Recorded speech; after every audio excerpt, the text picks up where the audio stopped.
Ich liebe Kaiserschmarrn, ich liebe Tiramisu und ich habe gefühlt schon 200 Rezepte davon veröffentlicht, aber eine Kombination aus Kaiserschmarrn mit Tiramisu ist mir erst vor kurzem in den Sinn gekommen, weil ich überlegt habe, was ich zu Weihnachten zubereiten will. Wir fangen mit dem Kaiserschmarrn an, beziehungsweise mit der Kuhmilch, die ich heute durch Kokosmilch ersetzt habe, weil ich meinen Milchkonsum reduzieren möchte und mal eine kleine Abweichung der klassischen Kaiserschmarrn-Rezeptur bevorzuge. Wenn das Mehl und die Aromen reinkommen, dann rühre ich das Ganze so lange um, bis sich die kleinen Klümpchen auflösen. Die Mengenangaben sind wie immer unten in der Videobeschreibung. Die Eigelbe kommen erst dann rein, wenn sich die Mehlklümpchen aufgelöst haben, sonst würden sie das Verklumpen unterstützen sozusagen. Das Eiweiß kommt separat mit einer Prise Salz in eine Schüssel und wird steif geschlagen. Wenn sich ein bisschen Schaum gebildet hat wie hier, dann fange ich an, die Zuckermenge nach und nach reinzugeben. Meine Pfanne steht bereits auf dem Herd, gerne Schmalz oder Butter reingeben und jetzt heben wir das steif geschlagene Eiweiß hier drunter. Einen Teil des Eiweißes kann man hier rein rühren sozusagen, aber den Rest werde ich unterheben, um Volumen zu bekommen. Das Eiweiß ist hier richtig steif geschlagen, also nicht wie bei manchen zu 70 oder 80%. Die kleinen Eiweißklümpchen lasse ich ruhig so, die Masse muss nicht komplett glatt gerührt sein. Jetzt kommt die Masse in die heiße Pfanne. Ich persönlich mag das, dass wenn man statt Schmalz Butter verwendet, dann die Molke darin leicht anbrennt und ein Nuss-Butter-Aroma entsteht. Die Rosinen sind übrigens optional.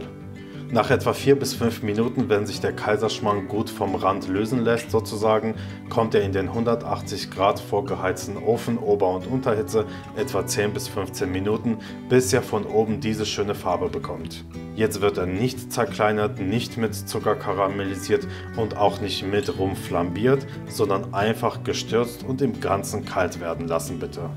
Jetzt machen wir das Tiramisu, klassisch italienisch, auf Mascarpone-Basis, natürlich ohne Sahne und beginnen aber erst damit, dass wir die Crème fraîche oder ersatzweise auch Crème double mit dem Zucker verrühren, bis sich die Kristalle auflösen.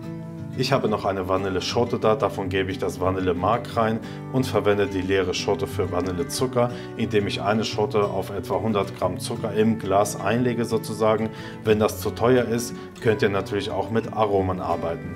Jetzt gebe ich Mascarpone rein, zerkleinere ihn zunächst, damit er sich besser rühren lässt. Wenn ihr die Masse glatt gerührt habt, hat sie eine tolle, feste Konsistenz und ihr könnt damit gleich arbeiten.